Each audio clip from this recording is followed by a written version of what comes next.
Hello mga ka-specimen. So today, nasa outdoor na naman kami. Dito kami sa Sitio Apong, Barangay Cabladan dito sa Sibalo, Mantique. Ngayong araw ay magka-camping kami. So kung nakikita nyo, dala namin yung aming mga gear. At kung makikita nyo guys, dito kami mamaya magka-camping sa Chocolate Hills na yan. Yan yung tatawag nilang Bato Rasdan. Hindi pa siya gaanong green kasi kakabalik lang ng rainy season. So probably mga August, siguro September, kung tuloy-tuloy na yung ulan, doon na siya siguro magiging green. So ganito siya kalayo sa kinakatayuan ko sa ngayon. Di ba?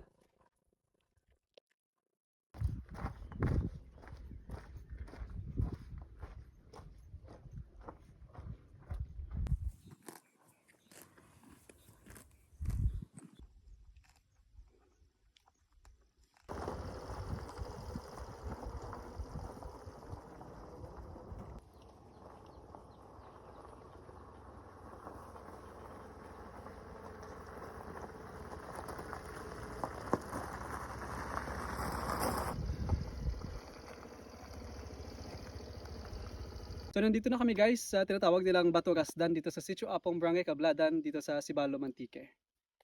Nandito sa aking background. We need to unload muna yung mga things namin, then akyat kami dyan. Actually guys, yung wino-worry ko dito sa camping namin na to is that di ako sure kung makakaakyat kami kasi nga rock climbing talaga yung gagawin namin. So may mga dala kaming bag, may mga dala kaming mga sleeping mat at other things. So paano kaya namin iakyat yan doon? So mamaya titingnan natin kung makakaakyat kami. Pag magtali kayo, dapat marunong kayo ng mga basic na knotting. So yung ginagamit ko dito pag magtali ako ng sleeping mat namin dito sa top box ko ay yung taut line. So mabilis siya, quick release siya, like ito. Yan. Isang pull lang. Tapos kuha na yan. At the same time guys, secure siya. Yan. Make sure na yung tali na ginamit natin ay itali din natin para malinis tingnan. Yan. Ito na guys yung pinakabagong gamit namin for camping. Yung 11 liters na water container from Moby Garden. So check na pangmalakasan to. Hindi kami ubusan ng tubig dyan sa itaas. So kung makikita nyo guys, hindi biro yung aming dinaanan dito. Umakyat kami from there, going up here. So nag rock climbing talaga kami with our gear. Backpack namin, yung tubig namin. Yung motor ko guys, dyan ko lang ipapark sa ilalim para safe siya. Dahil matigas yung lupa guys, kailangan natin ng martilyo kasi hindi natin kayang itusok gamit yung ating kamay lang at saka masakit yan eh. Kaya kailangan natin ng martilyo. Then i-hammer natin.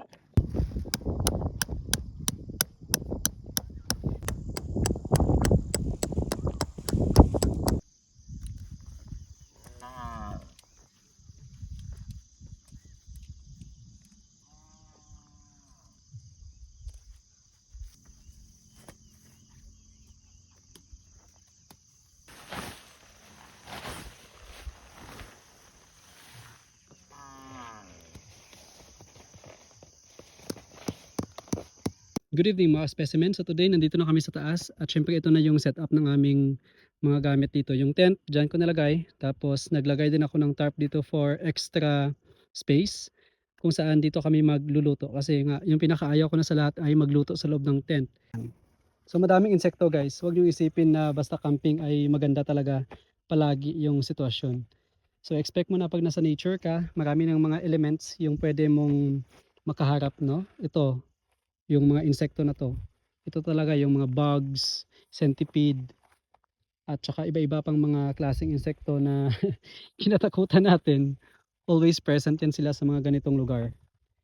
So mabuti na lang at naka-close itong tent namin para hindi mapasukan. So ito yung setup. Yan. Kompleto na yung aming mga beddings. Yan. Yung aming fan at saka yung aming unan. Yung mga insekto guys. So, yan. So dapat i-close natin ito agad. Yan. Na-attract sila sa mga ilaw na yan. Mabuti na lang yung ilaw ko. May ano ako, may option ako na gawing pula para hindi siya attractive sa mga insekto. Yan. Ganda no? Tapos dito namin nilagay yung mga damit namin kanina para mahanginan at saka mag-dry.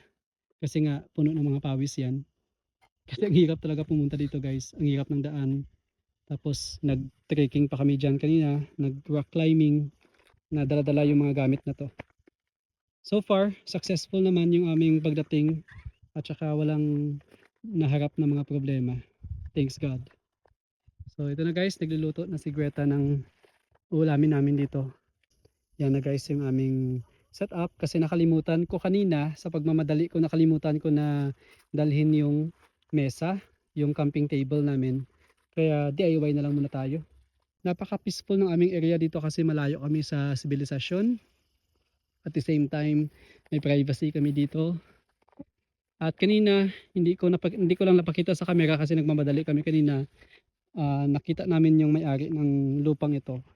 At nag-ask lang kami ng permission kung pwede kami mag-camp dito. At syempre ang bait naman ng may-ari na yon, si Tatay Antonio Nusiete. Taga dito din guys.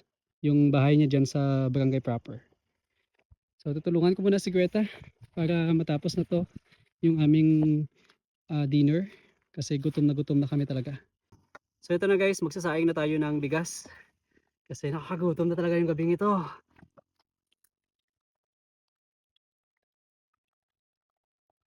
So mabuti na lang may dala tayong 11 liters na tubig para hindi tayo mabitin ng tubig dito sa taas.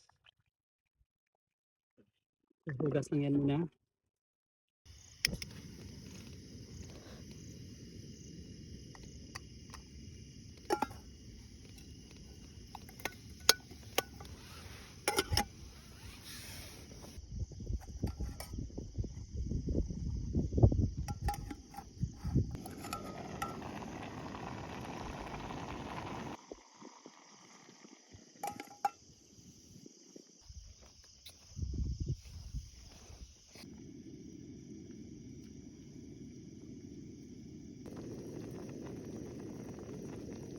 Luto po tayo ngayon ng pork steak for dinner. So lagyan natin ng pepper para mas masarap. Yun. Nalagyan ko na rin siya ng toyo, lahat na marinate ko na to kanina sa bahay. Tapos pagdating dito sa campsite, diretso na lang luto at add ng mga seasoning. Depende sa ating panglasa kung okay na ba or kulang pa.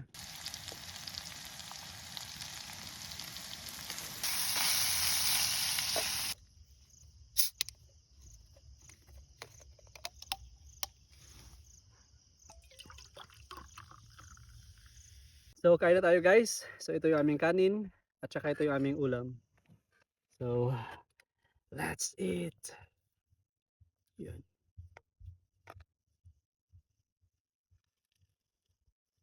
Pork steak goes well with rice. Yeah. Dito guys, banda. Wait lang, i-change ko lang yung ilaw. Yan. So dito banda, maganda yan pag umaga.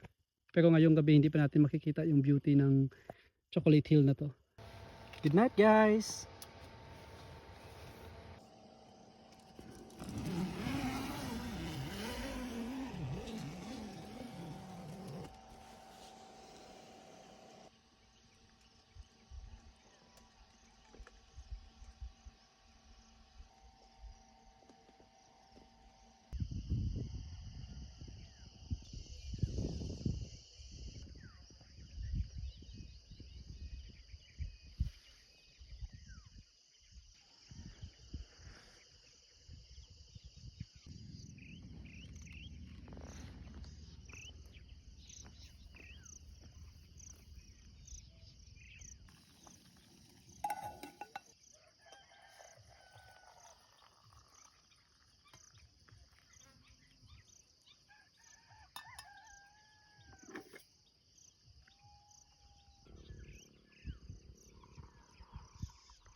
Morning mga specimen. This is what morning looks like here in Barangay Cabladan, Sitio Apong, Sibalo, Mantique. Napaka peaceful lang, malamig. Tapos magandang view, 360. Kahit saan ka tumingin, may view.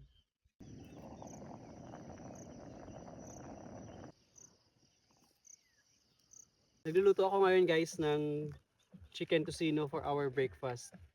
Tapos nakaluto na rin ako ng rice. So ito na lang yung rice na natira namin. Kasi marami yung niluto namin kagabi.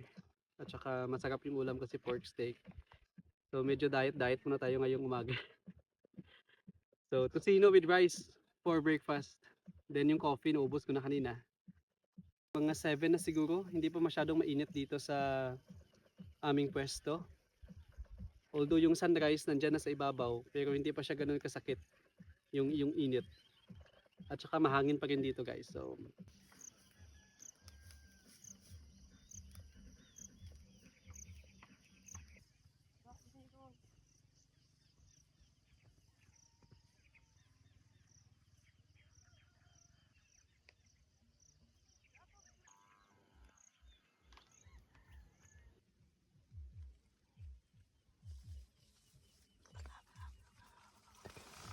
uwi na kami.